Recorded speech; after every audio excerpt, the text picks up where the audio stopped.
자, 지난 한 주 동안 여러 경제 지표가 또 발표됐습니다. 경제 지표가 발표되면 항상 모시는 분입니다. 최병 교수님 나오셨습니다. 네, 안녕하세요. 예. 뭐 여러 가지 나왔어요. 그 산업활동 동향, 통계청, 산업부 예. 수출입 동향, 예. 소비자 물가 동향 예. 이런 게 이제 쭉 연말이 아니라 달초에 발표가 됐는데 이 지표 나오면 항상 모시지 않습니까? 예. 우려되시는 지점이 있나요? 지금 이제 일반 청취자들은 이런 경제 지표 나올 때요, 이제 개별적으로 이렇게 받아들이는 예. 신문에서 이제 방송에서 보도하면은 개별적으로 받아들이는 경향들이 있는데 이 경제 지표라는 것은 다 서로가 관련될 수밖에 없어요. 그렇겠죠. 예, 그래서 이거를 이제 종합적으로 좀 봐야 될 필요가 있는데요. 예.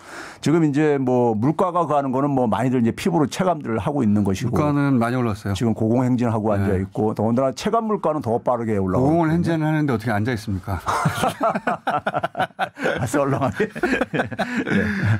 예. 예. 이 소위 말해서 체감 물가라고 하는 생활 물가는 더 빠르게 올라가고 있죠. 예. 더 빠르게 올라가고 있는. 그러다 보니까 일반 서민들이 굉장히 지금 힘든 상황인 건 사실이고요. 수입은 뭐 정체 내지는 줄어들고 있는 상황 속에서요. 사실상 스태그플레이션인데요.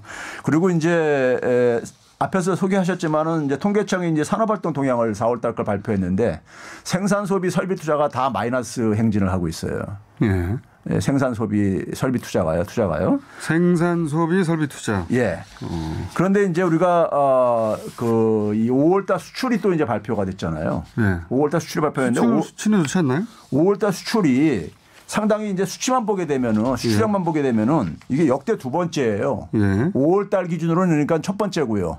예. 그러니까 지난 3월 달에 이제 그러니까는 역대 최고를 기록했었고 예. 그 다음으로 이제 그러니까 5월 달에 기록을 한 거거든요. 예. 그러니까 이 수출량만 보게 되면 굉장히 이제 그러니까 반가운 소식인데 내부를 들여다보게 되면은 예. 수출액에도 내용에 변화가 생기고 있어요. 어떤 변화가 생기고 있습니까? 예를 들면 이제 그러니까 우리가 이 무역 적자가 지금 4월, 5월 계속 크게 이제 증가를 하고 있거든요. 예. 증가를 하고 있는데 이 그 무역 적자 증가를 우리가 이제 그 우려하는 것은 지난해 5월하고요. 되게 이제 수출 같은 경우는 이런 것들은 이제 같은 달하고 비교를 많이 합니다. 작년 동기. 예, 비교를 하는데 계절적인 요인들이 있기 때문에요.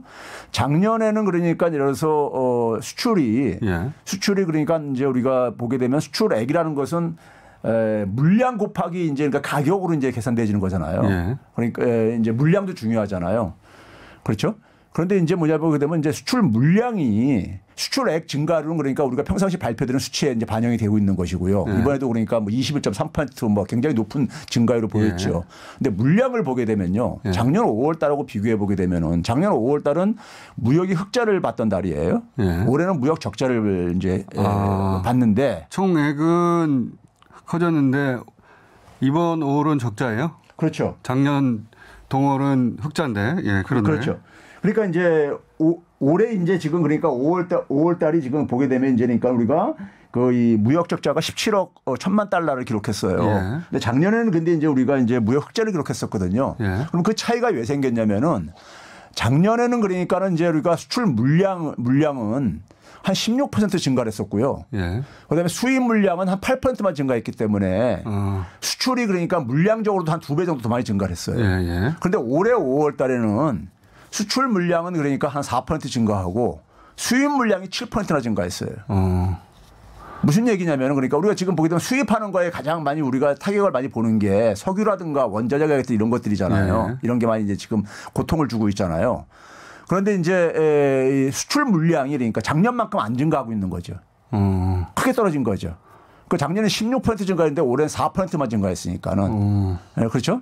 그러면 이제 물량이 이렇게 감소했다는 얘기는 이 물량이 감소하다 보니까 자연히 뭐냐면은 생산하고 투자에 영향을 미칠 수밖에 없는 거예요. 앞에서 통계청이 발표한 산업생산활동 동향에 이게 나타나는 이유가 바로 거기에 있습니다. 그러니까 물량이 감소한 것 중에 특히 이제 우리가 가장 타격이 심한 데가 러시아 같은 경우죠.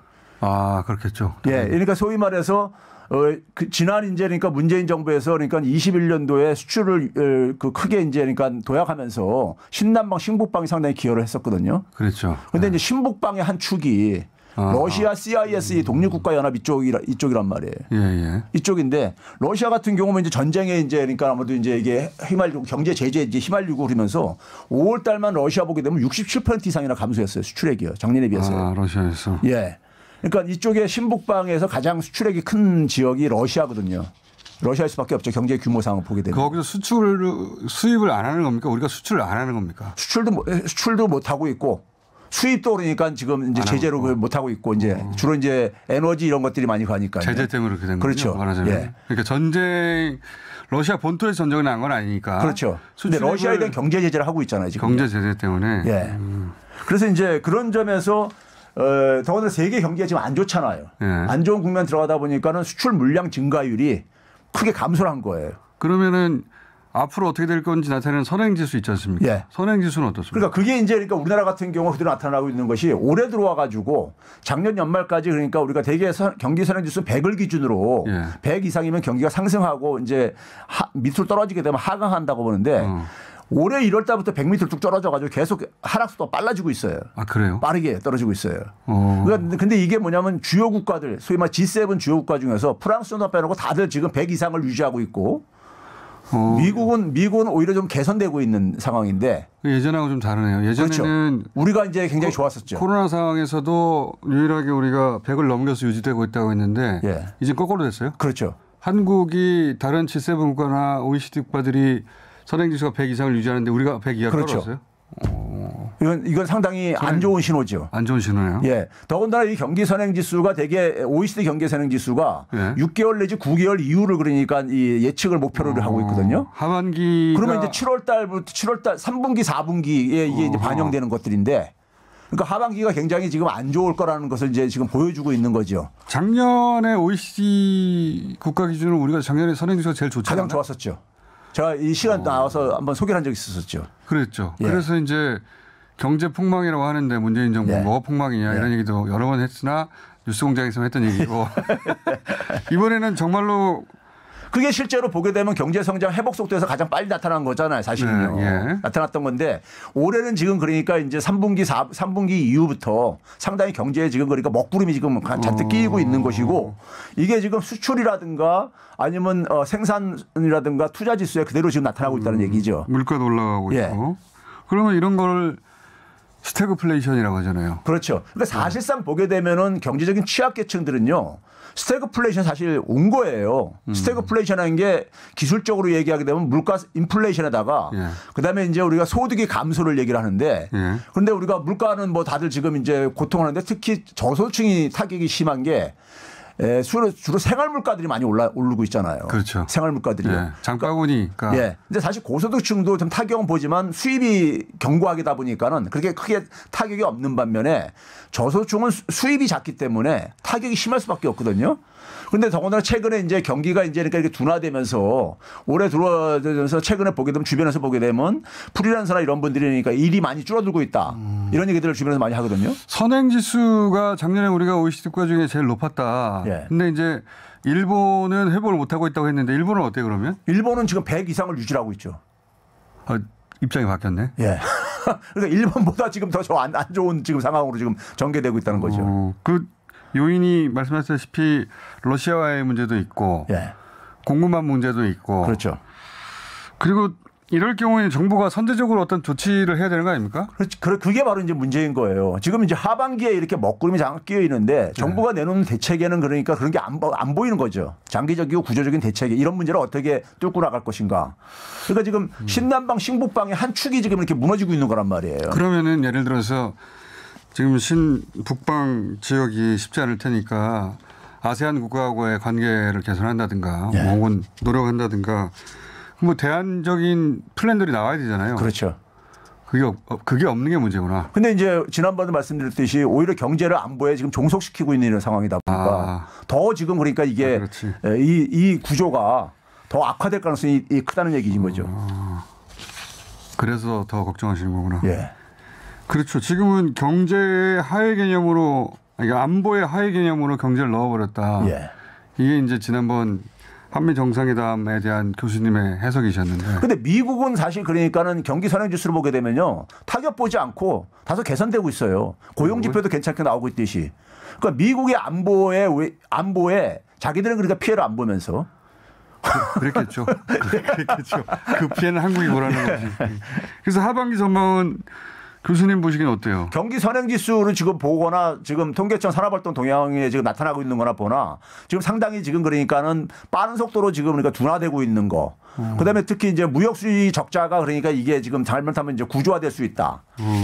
예를 들면 수출액 말고 예. 이게 적자나 흑자를 지금 봐라. 그렇죠. 이게 물량의 증가율이 크게 떨어지고 있다는 얘기입니다. 그러면 하반기는 이게 더 심화될 수 있겠네요. 그렇죠. 그렇게 전망이 되는 거네요, 지금 그렇죠. 보니까. 이 OECD 경기 선행 지수가 그걸 이제 말해주고 있는 거죠.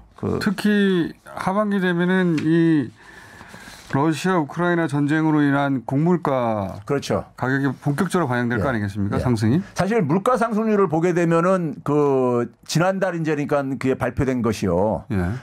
발표된 것이 그 2008년 그러니까는 2008년 금융위기 당시 일어났을 때 그 당시 그러니까 기억들 나실지 모르겠지만 에그플레이션이라는 이런 용어가 등장했었어요. 맞습니다. 그래서 농산물 가격들이 폭등하면서 그래가지고 당시에 5%대 6%대만 이렇게 소비자 물가 상승률이 올라갔었거든요. 그때 한 3달 정도요. 올라갔었는데 그때를 제외하고 보면은 이번에 물가 상승률이 1999년 이후 최고치예요.